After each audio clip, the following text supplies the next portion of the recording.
얼마 전 폴란드에 판매되는 첫 번째 FA-50이 그 모습을 드러내고 시험 비행까지 마쳤습니다. 말끔하게 도색을 마치고 날개에는 폴란드 공군의 라운드를 새겼는데요. 이제 남은 것은 폴란드 현지에 인도되어 유럽 하늘을 가르는 일뿐입니다. FA-50은 동남아 방면 수출 당시부터 품질 좋고 가성비도 좋은 명품 경공격기로 명성을 떨치고 있었지만 본격적으로 전 세계의 주목을 받기 시작한 것은 역시 폴란드 수출이 성사되고 난 뒤였습니다. 대규모 수출에 힘입어 FA-50은 새로운 업그레이드를 기다리고 있고 이를 본 세계 각국은 FA-50을 다시 보기 시작한 것입니다. 올해는 한번 좌절한 적 있었던 미국 시장에 재도전해서 명실상부 세계 최고의 경공격기로 쐐기를 박을 셈인데요. 이와 관련된 FA-50의 최근 소식들을 시간대별로 모아봤습니다. KF-21의 다음 단계를 준비하는 카이에서 놀라운 소식을 전달하여 큰 파장을 불러일으키고 있습니다. 강구영 사장이 전 세계 훈련기와 경공격기 시장을 FA-50으로 석권하기 위해 완전히 새로운 형태의 FA-50 개발 계획을 발표한 것인데요. 그런데 더 높은 미래를 그리고 있는 카이의 의지가 나비 효과가 되어 폴란드가 결단을 내릴 수 있게 만들었고 덕분에 러시아의 4세대 전투기가 항공기 시장에서 완전히 퇴출될지도 모를 위기에 처했다고 합니다. 대한민국의 국산 항공기가 전 세계 전투기 시장을 좌지우지하고 있다는 소식 자세히 알아보겠습니다. 지난 2월 17일 해외 메이저 언론들이 입을 모아 긴급 속보라 보도했던 뉴스가 있었습니다. 바로 폴란드 대통령 안제이 두다가 우크라이나에 대한 전투기 지원을 결정했다고 발표한 것이었는데요. 기자회견에서 안제이 두다 대통령은 우크라이나에 폴란드의 미그 29 전투기를 지원 보낼 것이라고 발표했고 이는 이미 결정 내려졌다고 말했습니다. 폴란드가 전투기 지원에 나섰다는 것은 주력 전차 지원에 이어 우크라이나 전쟁의 전황을 한방에 뒤집어 놓을지도 모르는 소식이기에 여러 외신에서 폴란드의 전투기 지원 소식을 대서특필하고 있는 상황입니다. AP통신의 보도에 따르면 폴란드의 미그 29 4대가 한 달 이내로 우크라이나로 지원 보내질 것이며 이후 총 11대에서 19대의 미그 29가 우크라이나로 향하게 될 것이라고 합니다. 1989년부터 러시아의 미그 29를 운용해온 폴란드는 현재 총 28기의 미그 29를 보유하고 있는데요. 지난해 한국으로부터 FA-50을 도입하기로 결정하면서 폴란드군은 노후화된 미그 29 전투기들을 순차적으로 도태시킬 예정이었습니다. 그리고 이렇게 벌어지게 될 미그 29를 전투기 지원을 바라는 우크라이나에 보내겠다고 발표한 것이죠. 한국에서 K2 흑표를 도입하여 레오파르트2 전차를 밀어냈던 것처럼 이번엔 러시아제 전투기를 한국 전투기로 밀어내는 식으로 교체하겠다는 것인데요. 폴란드의 단독 결정에 전투기는 안 된다고 버티고 있던 독일과 미국은 지난번 우크라이나의 주력 전차를 지원하라는 압박을 받았을 때처럼 난감한 처지가 되어버렸습니다. 나토 국가들이 확정과 자국의 전력 공백을 우려하여 전투기 지원을 머뭇거리고 있는 와중 폴란드가 단독으로 전투기 지원 결정을 내릴 수 있었던 건 역시 한국 방산의 든든한 뒷받침 덕분인 것으로 분석되고 있습니다. FA-50 GF-12대가 3월 말 생산 비행을 마치고 곧 폴란드로 향하게 될 것이 확정되며 폴란드는 더 이상 고물 미그 29에 매달릴 필요가 없어졌습니다. 그런데 한국의 너무나 신속한 납기 소식에 해외에선 한국이 중고 전투기를 급하게 도장해서 폴란드에 팔아먹는 게 아니냐는 의혹이 제기되기도 했는데요. 전차, 자주포에 이어 전투기까지 계약하고 1년도 안 돼서 납기를 시작하는 한국의 속도는 상식적으로 말이 되지 않는다는 것이죠. 일을 너무 잘해도 문제가 되나 싶은 어처구니 없는 논란에 국내에서 생산되는 모든 무기 체계의 품질을 검사하고 보증해주는 국방기술품질원에서 폴란드로 향하게 될 FA-50GF의 출고 전 검사 과정을 최초로 공개했다고 합니다. 영상에서 볼 수 있듯이 국방기술품질원 항공센터 항공 1팀 연구원들이 체크리스트를 토대로 FA-50GF 2호기의 최종 점검을 실시했는데요. 전투기에 기동하는 모든 부분의 작동을 테스트하며 조립 과정에서 유격이 발생하진 않았는지 누락되거나 파손된 부품은 없는지까지 손전등을 들고 사람의 눈으로 세세히 확인하는 과정을 거친 후에야 FA-50GF가 출고될 수 있습니다. 국방기술품질원에서 국산 항공기의 품질 검사 과정을 이처럼 세세하게 공개한 것은 이번이 처음인데요. 한국에 너무 신속한 납품에 생각지도 못한 품질 논란이 발생하자 이를 불식시키고 K방산에 지원 사격을 보내기 위해 국가기관에서 한국 무기의 품질을 보증해준 것으로 보이고 있습니다. 한국방산의 든든한 지원 사격에 폴란드 국방부 장관 마리우스 부와슈차크는 폴란드군을 위한 현대식 무기를 주문할 때 우리는 4가지 기준에 따랐습니다. 필요성, 현대성, 배송속도, 호환성, 이러한 모든 기준을 한국 무기는 충족시켜줍니다 라고 말하며 논란을 종식시켰습니다. 이처럼 폴란드가 한국을 믿고 미그 29를 보낼 수 있었던 이유는 빠른 납기와 믿을 수 있는 품질을 보증해 주었기 때문인데요. 이와 더불어 카이 측에서 폴란드에 FA-50 전투기를 향후 더욱 발전시켜 나갈 의지를 보여주었기 때문이라는 분석이 제기되고 있습니다. 지난 3월 17일 카이의 강구영 사장이 카이의 주요 경영진과 기자 60여 명이 참석한 기자간담회에서 카이의 다음 프로젝트는 FA-50 경공격기의 단자형 모델인 F-50 개발이 될 것이라고 선언했습니다. 그동안 카이에서 F-50 개발이 필요하다고 언급한 적은 어렵은 있었지만 공식적으로 개발하겠다고 선언한 것은 이번이 처음인데요. F-50 단자형 개발은 KF-21과 더불어 카이의 오랜 수관 사업 중 하나였습니다. 수출 천대를 목표로 하고 있는 FA-50에 단자형이라는 옵션을 더해 수출 경쟁력을 높이기 위함이었는데요. 하지만 공군에서 굳이 예산을 추가로 들여 단자형 F-50을 개발해야 할 필요성을 느끼지 못하며 사업이 무산되고 말았었습니다. 이렇듯 국가적인 지원을 받기 어려운 F-50을 이번에 카이에서 자체적으로 개발하겠다고 선언할 수 있었던 건 F-50에 대한 확실한 수요가 있었기 때문인 것으로 분석되고 있습니다. 최근 카이에서는 FA-50으로 미국 6개 공군의 훈련기 도입 사업에 도전함과 동시에 캐나다와 페루의 FA-50 수출 협상을 진행하고 있습니다. 강구영 사장이 내년에는 미국의 ATT, TSA, UJTS 등 세계 사업에 올인할 것이라고 밝혔을 정도로 카이에서는 미국 훈련기 도입에 사활을 걸고 있다고 합니다. 그런데 방산 소식통에 따르면 최근 미군에서 FA-50을 검토하는 과정에서 1인승 모델은 없냐고 물어왔다고 하는데요. 미 해군의 가상적기 사업인 TSA 사업의 요구사항 목록 중에 단자형이 요구사항으로 포함되어 있었다고 합니다.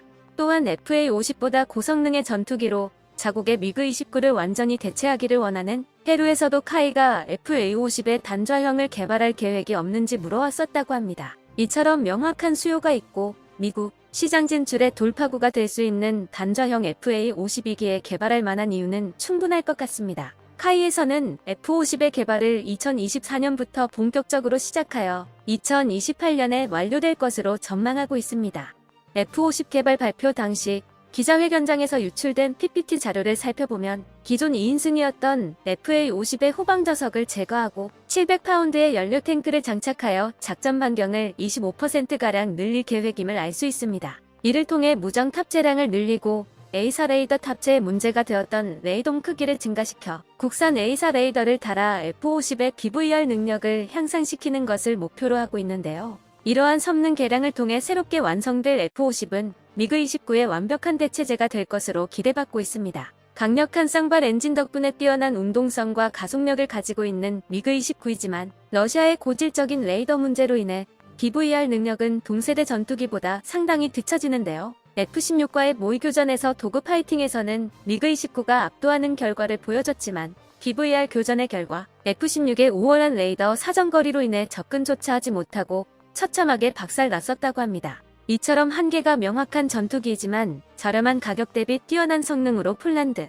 슬로바키아, 페루 등 동구권 국가들의 수백 대가 뿌려져 여전히 현역 전투기로 운용되고 있고 현재 진행되고 있는 우크라이나 전쟁에서도 우크라이나 공군의 주력 전투기로 활약하고 있습니다. 하지만 FA-50의 등장으로 미그-29의 위치는 위태로워지고 말았는데요. 4세대 전투기인 미그-29가 경공격기로 분류되는 FA-50의 BVR 능력에서 밀린 데다가 전쟁으로 완전히 몰락해버린 러시아 방산의 실체가 드러나면서 추가적인 개수도 불가능한 상황입니다. 러시아제 무기의 실체를 보고 나토 규격 서방제 무기로 군 현대화를 추진하고 있는 폴란드, 페루, 슬로바키아 등 동구권 국가들의 입장에선 굳이 미그-29를 붙잡고 있어야 할 필요성을 느끼지 못하고 있는데요. 폴란드에 이어 슬로바키아에서도 우크라이나에 보유한 미그-29 전투기를 지원 보내며 전량 퇴출시키겠다는 계획을 발표했습니다. FA-50과 미그-29의 성능을 직접 비교할 수 있는 폴란드에서 미그-29를 버리기로 결정을 내린 것을 보고 슬로바키아에서도 마음을 굳힌 것으로 보이고 있습니다. 이번 폴란드의 결정으로 한국이 러시아의 침략을 막아내는데 지대한 역할을 수행하고 있다는 사실이 다시 한번 주목받고 있는데요. 올해 초 전차 지원이 시급한 우크라이나의 요청에도 독일이 고집을 부리며 나토의 주력 전차 지원이 이루어지지 못하고 있을 때 한국에서 상상도 못했던 속도로 K2 전차를 납품해준 덕분에 독일에 아쉬울 게 없어진 폴란드가 총대를 메고 레오파르트 2 전차를 우크라이나에 지원 보내기로 결정하면서 나토 국가들의 우크라이나 전차 지원을 이끌어낼 수 있었습니다. 한국은 이번에도 FA-50GF의 빠른 납기를 보장하여 폴란드가 우크라이나 전투기 지원에도 앞장설 수 있도록 뒷받침해 주었습니다. 세계 최강의 전투기로 꼽히는 미 공군의 5세대 스텔스 전투기 F-22 랩터가 지난 3월 14일 미 본토에서 필리핀 클라크 공군기지로 이동해 필리핀 공군과 연합공중훈련을 벌였습니다. 총 17,680명의 군인이 참가하며 남중국 해상에서의 실사격 훈련과 대만에서 불과 300km 밖에 떨어지지 않은 섬에 대한 모의 방어 훈련을 진행했다고 합니다.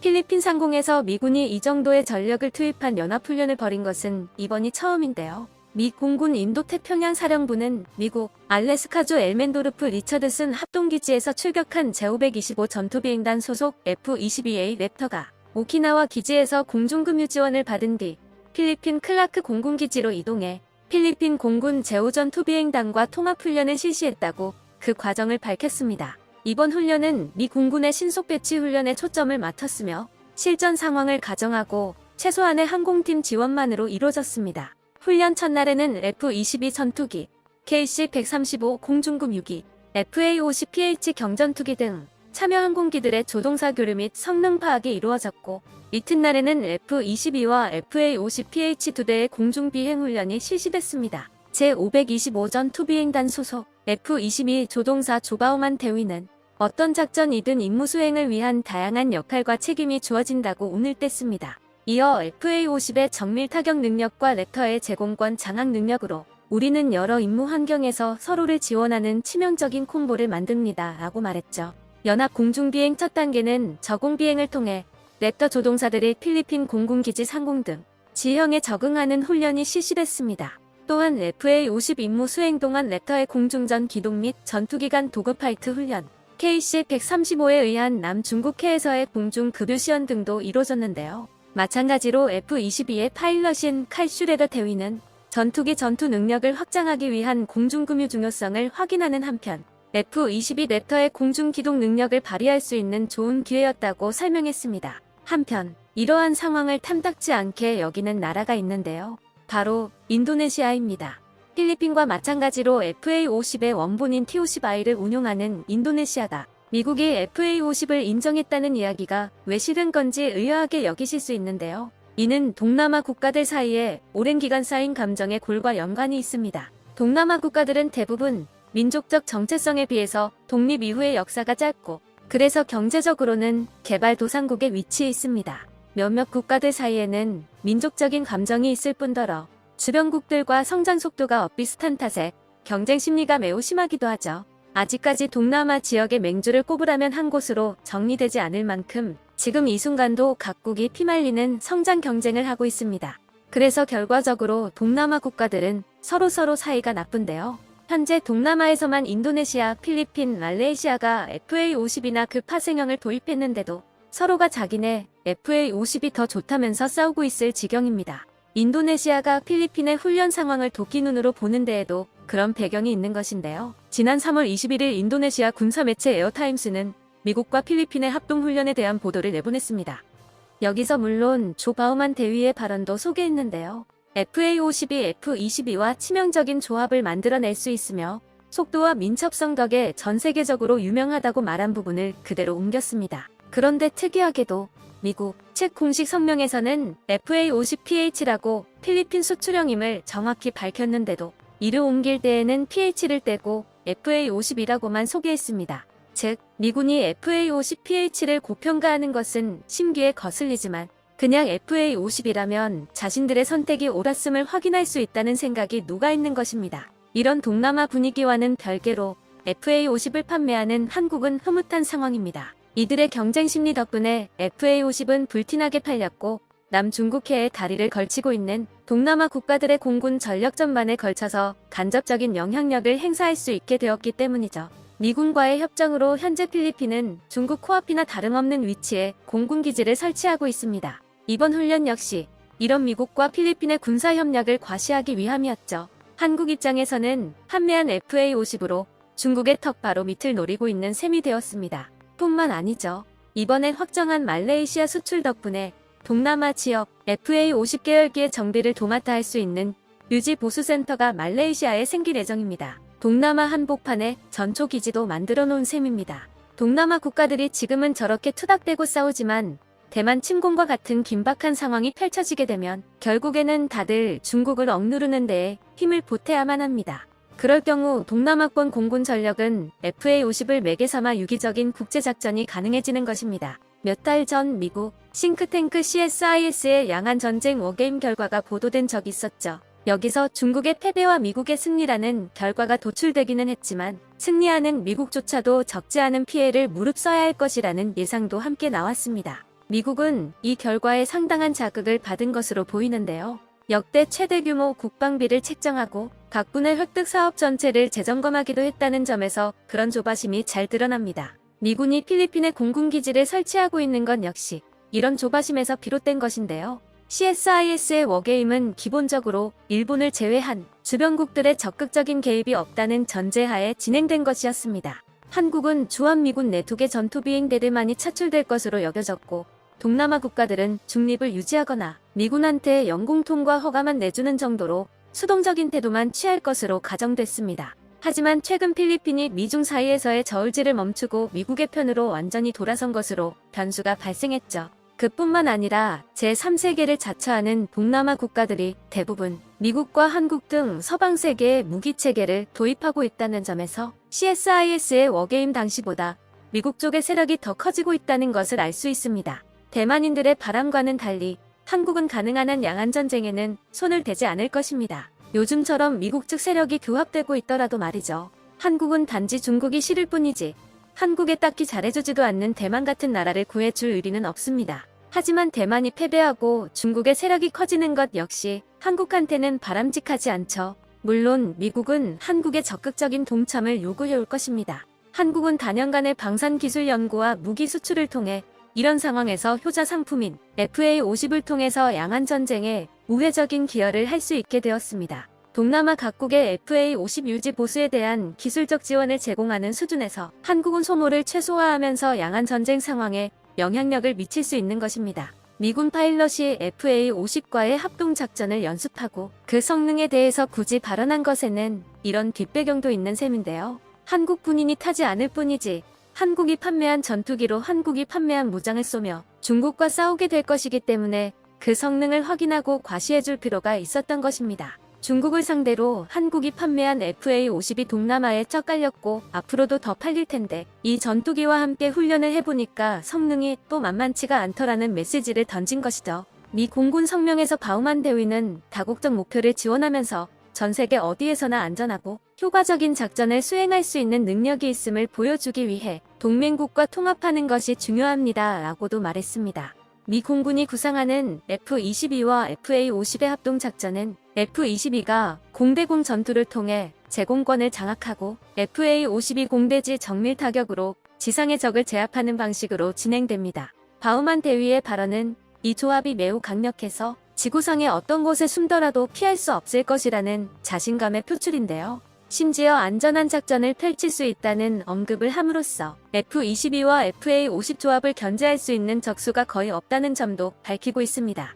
최근 한 외신이 전한 한국 방산의 새로운 희소식이 화제입니다. 스페인의 방산 매체 인퍼페넨스는 얼마 전 멕시코 공군과 주멕시코 한국대사관이 회동한 일에 대하여 국방무관 이명교 중령과 나눈 이야기가 담긴 인터뷰를 공개했습니다. 멕시코 공군은 12대의 F-5E를 운용하다가 현재는 4대를 제외하고는 모두 퇴역시킨 상태입니다. 기체 노후화가 원인이었던 만큼 조만간 이 4대가 퇴역하는 것도 시간 문제일 것으로 여겨지는데요. 멕시코 공군은 그 빈자리를 한국의 명품 경공격기 FA-50으로 채우고 싶어 한다고 합니다. 과거 멕시코는 한 차례 FA-50 도입을 검토한 적이 있었으나 시간이 지나며 흐지부지된 적이 있었습니다. 그때는 아직 F-5E의 수명 연장이 가능했기 때문에 그래도 괜찮았지만 시간이 더 지난 만큼 이번에는 다를 것으로 관측되고 있는데요. 이들이 2번이나 도입을 검토했을 만큼 FA-50의 매력을 느끼는 이유가 따로 있었다고 합니다. 관련된 내용을 함께 알아보겠습니다.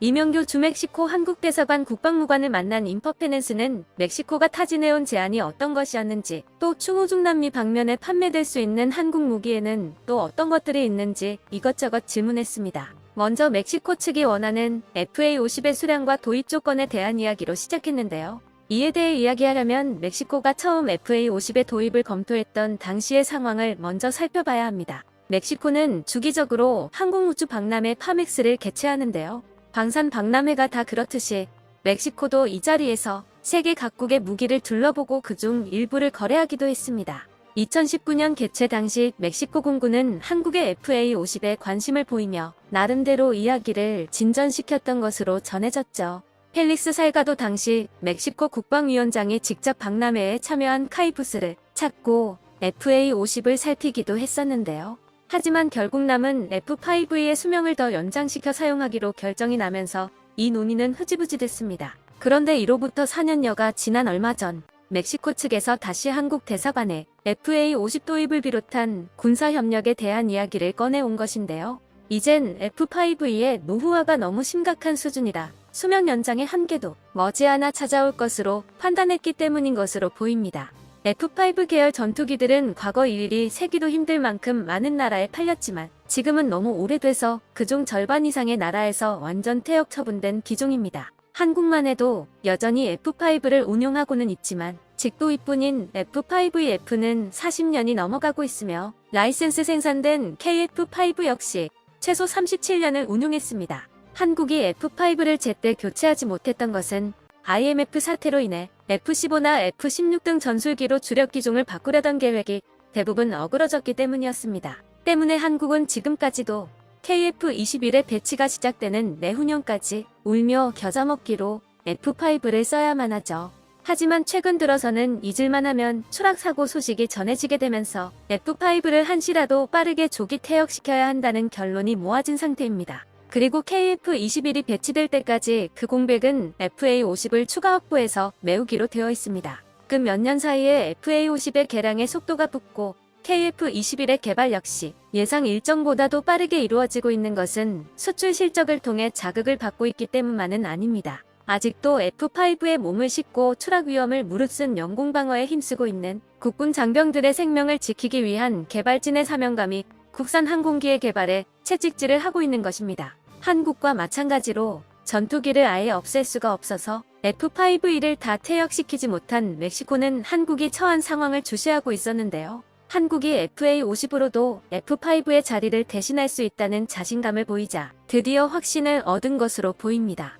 운용국의 보증이 있다면 믿을만하겠다고 생각한 것이죠. 그래서 멕시코 공군은 한국 대사관에 FA50이 F5E의 대체품이 될 수 있을지 문의해왔던 것으로 보이는데 이에 대해 한국 대사관은 FA50은 멕시코의 F5E를 대체하기에 적합하다. FA50은 우수성을 인정받아 폴란드, 말레이시아에서 수출 계약이 성사됐으며 멕시코는 F5E를 FA50으로 바꾸고 이를 육해공에서 범죄와의 전쟁에 활용할 수 있을 것이라고 답변했던 것으로 전해졌습니다. 여기서 범죄와의 전쟁이라는 표현이 나오는데요. 이는 멕시코군이 싸우는 상대가 외국의 군대보다는 카르텔 등 국내의 범죄 조직인 경우가 훨씬 많기 때문입니다. 멕시코의 군 편제는 평범한 국가와는 약간 다릅니다.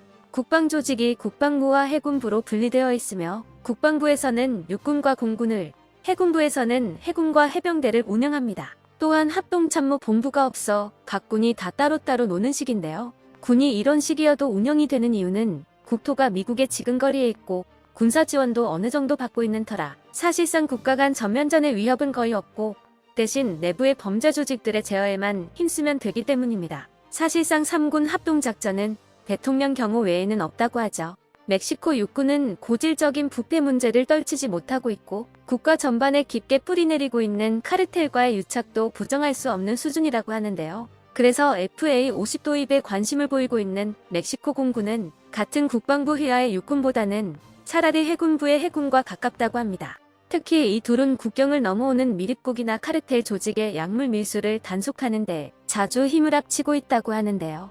멕시코 공군의 경우 약물을 싣고 수백 킬로미터를 도주하는 카르텔 경비행기를 집요하게 추적해서 격추까지 시킨 적도 있죠. 멕시코에서 카르텔의 위세는 어마어마해서 거의 중군사 조직으로 분류될 정도입니다. 조직원들은 마치 특수부대처럼 방탄조끼로 무장하고 중화기와 수류탄까지 휴대하고 다니며 트럭을 개조해서 사제 장갑차를 만들어 타고 다닙니다.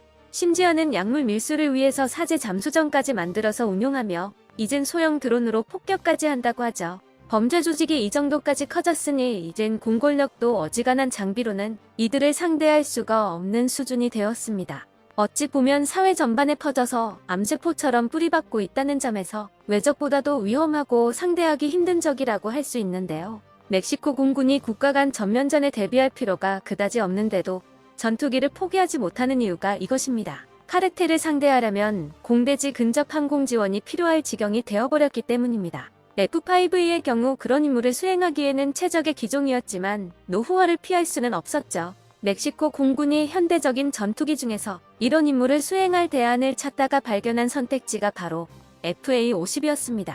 FA-50이 비슷한 임무에 투입되어 실전 사례를 거친 적이 있기 때문입니다. FA-50의 수출국 중에는 필리핀도 있죠.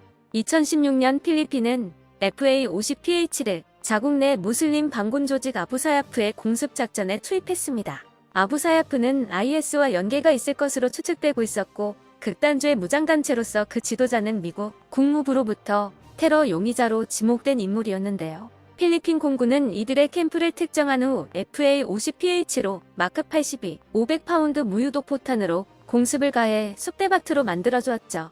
말 그대로 유도 성능이 없는 멍텅구리 폭탄으로도 FA-50은 평범한 민가 크기와 다르지 않았던 아부사야프의 캠프를 정확히 명중시켰고 이 사실이 보도되면서 FA-50의 첫 번째 실전은 성공적이라는 소문이 전 세계로 퍼지게 되었습니다. 그 뒤로도 FA-50PH는 틈틈이 무슬림 반군 잔당과 공산 게릴라들을 공습하는 임무에 출격해 그 성능을 증명하고 있다고 하는데요. 필리핀 범죄 조직 내에서는 FA-50한테 당한 거물급 인사가 셀 수도 없다고 합니다. 멕시코가 FA-50에 주목하는 이유는 바로 여기에 있죠. 국민들이 생활을 영위하고 있는 시가지 안에까지 숨어드는 반군이나 범죄 조직을 근접 항공 지원으로 상대하려면 다른 무엇보다 정밀한 공격 성능이 중요합니다. FA-50은 적은 예산으로도 구매할 수 있는 경전투기 중에서는 유일하게 그 정밀 타격 능력을 증명하고 있는 기종이죠. 멕시코는 올해 열리는 파멕스 박람회를 전후해서 FA-50의 도입 역시 결정할 예정인데요.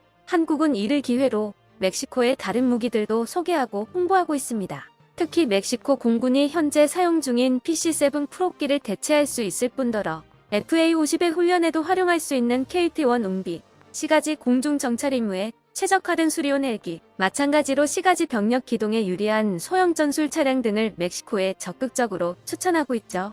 이는 모두 외적보다는 범죄 조직 소탕에 초점이 맞춰진 멕시코의 환경에 최적화된 무기들인데요. 멕시코는 이런 쟁쟁한 무기들이 포진하고 있는 한국 무기에 큰 호응을 하고 있으며 한국 측과 빠른 시일 내에 도입 논의를 할 수 있게끔 추진하고 있다고 합니다. 만약 이런 무기들과 더불어 FA-50을 멕시코에 판매할 수 있게 된다면 동남아, 동유럽, 아프리카에 이어서 중남미 지역도 한국 무기가 개척한 시장이 되는 것인데요. 한국 무기들이 어디 가서도 모자라지 않는 명품들인 만큼 멕시코의 선례가 중남미 무기 시장을 석권하는 초석이 될 수 있을 것으로 관측되고 있습니다.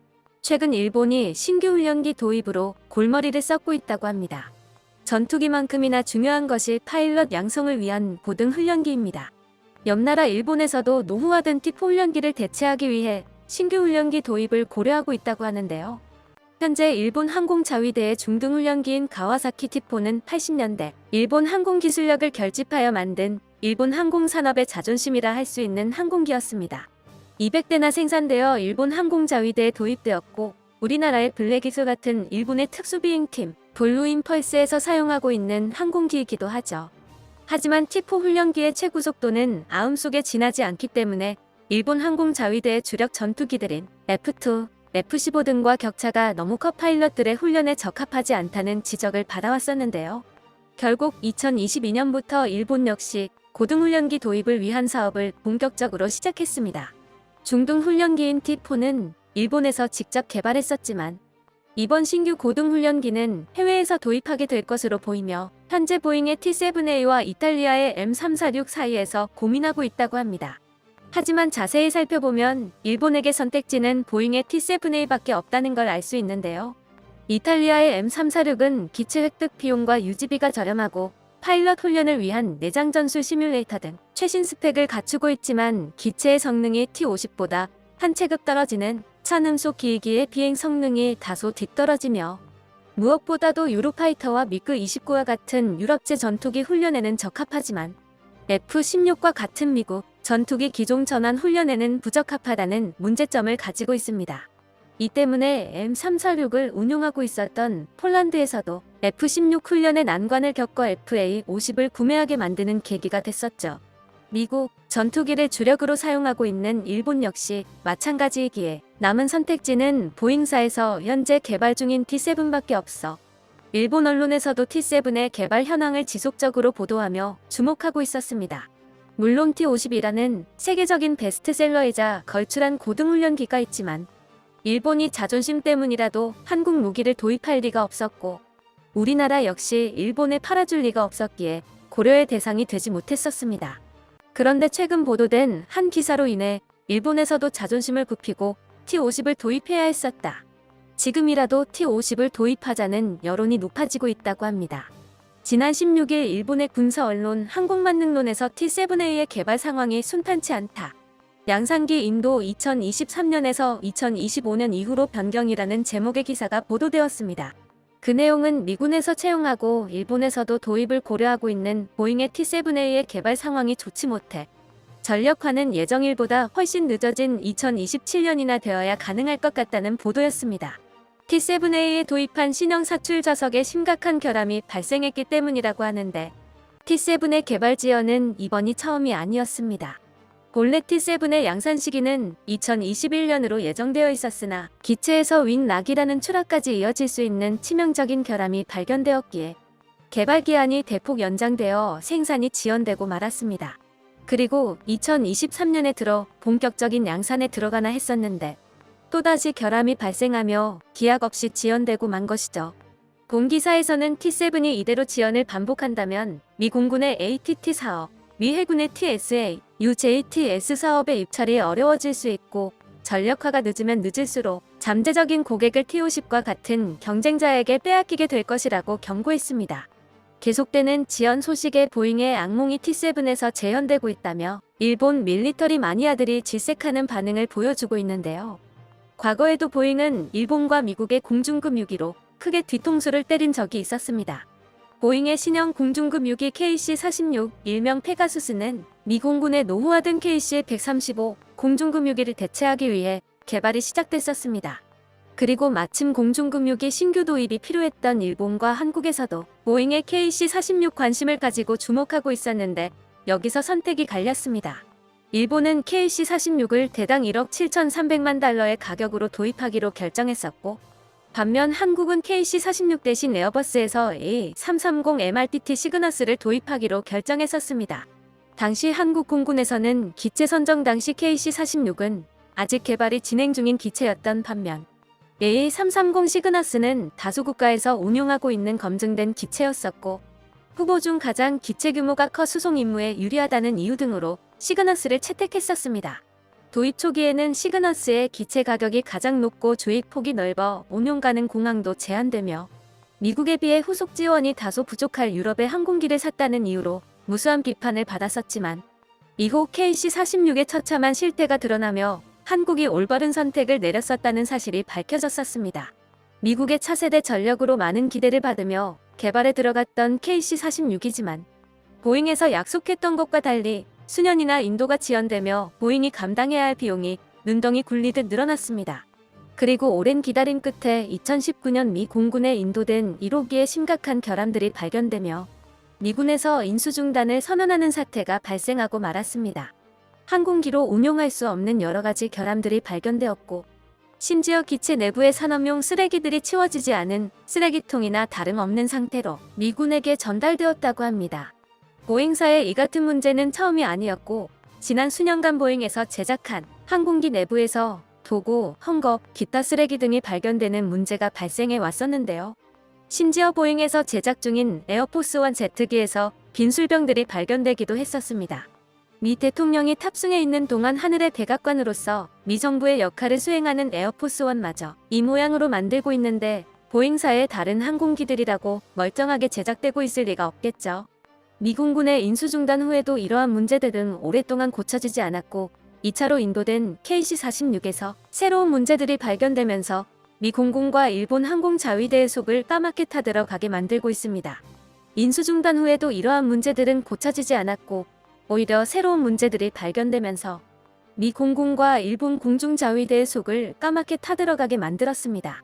결국 문제들이 수습될 수 있었던 건 2022년에나 들어서였고 그동안 한국은 이미 시그너스를 전력화하고 2021년 아프간 협력자들을 구출하는 미라클 작전에 투입하여 활약하는 모습을 보여주며 한국이 옳은 선택을 내렸다는 걸 증명해냈었습니다. 일본 군사 전문가들과 밀리터리 마니아들은 KC-46의 악몽을 기억하고 있기에 같은 제조사의 훈련기인 T-7 역시 같은 전철을 밟지는 않을지 우려하고 있는 것이죠. 오죽했으면 한국 무기를 폄하하고 인정하지 않으려 하는 일본 네티즌들이 다음과 같은 반응을 보여줄 정도인데요. T-50이 걸작이라고 생각하지는 않지만 채용했으면 진작에 배치되었을 거라는 씁쓸한 사실. 정말 보잉은 뭘 해도 안 되는구나. KC-46처럼 결함이 있는 건가? 정치적인 이유로 선정하면 이렇게 된다. 미군도 내심 T-50으로 하면 좋았을 거라고 후회하고 있을 거다. 안 그래도 T-7 훈련기의 예상 스펙에 미국이든 일본이든 불만 사항이 많았는데 개발이 순탄치 않아 불안감은 짙어져만 가고 있습니다. T-7은 T-50과 동일한 제너럴 일렉트릭사의 F404 엔진이 탑재되어 있는데요. 그럼에도 불구하고 유출된 재원에 따르면 T-7 훈련기가 F404 엔진을 탑재한 항공기 중 유일하게 초음속을 돌파하지 못하여 보잉의 항공기술력을 의심하게 만들고 있습니다. 또한 자체 중량이 기존 미 공군의 훈련기인 T-38과 거의 동일한 것으로 추정되고 있는데요. 이럴 경우 T-7을 훈련기 이외의 경공격기 등의 용도로 사용하기란 불가능할 것으로 추정되고 있습니다. T-50이 조금의 개량을 거쳐 곧바로 FA-50 경공격기가 될 수 있었던 것처럼 고등훈련기를 전투기로도 병행하여 운용하는 추세와 맞지 않는다는 지적이 나오고 있습니다. 물론 보잉에서 T-7의 공식적인 재원은 공개한 바가 없기에 추후 실물이 공개된다면 여론이 뒤바뀔 수 있겠지만 최첨단 전투기도 아닌 훈련기의 재원을 보잉처럼 뽕뽕 싸매는 경우는 지금껏 없었습니다. 전투기와 달리 수출에 있어서 훨씬 자유로운 게 훈련기이기에 개발 단계에서부터 수출을 위해 홍보하는 것이 일반적인데 보잉의 지나친 정보 통제는 T-7의 문제점들을 감추기 위함이 아니냐는 의심까지 받고 있습니다. 거의 유일한 선택지인 보잉의 상태가 이러니 일본으로선 자체적으로 고등 훈련기를 생산하고 세계적인 베스트셀러 항공기로 만든 한국이 부러울 수밖에 없을 것 같은데요. 강력한 경쟁자였던 T-7이 알아서 침몰해버릴 수도 있다는 소식에 T-50이 미군 훈련기 도입 사업에서 승리할 가능성이 더욱 높아지고 있습니다. 미국 시장에서 인정받는다는 건 누구도 부정할 수 없는 품질 인증 마크를 받는 거라 할 수 있습니다. T-50과 FA-50이 K9 자주포, K2 전차처럼 독보적인 위치를 차지하는 무기가 될 수 있기를 바라며 더 기쁜 소식으로 찾아뵙도록 하겠습니다. 끝까지 시청해주셔서 감사합니다. 도움이 되셨다면 좋아요를, 다른 이야기도 궁금하시면 구독을 눌러주세요.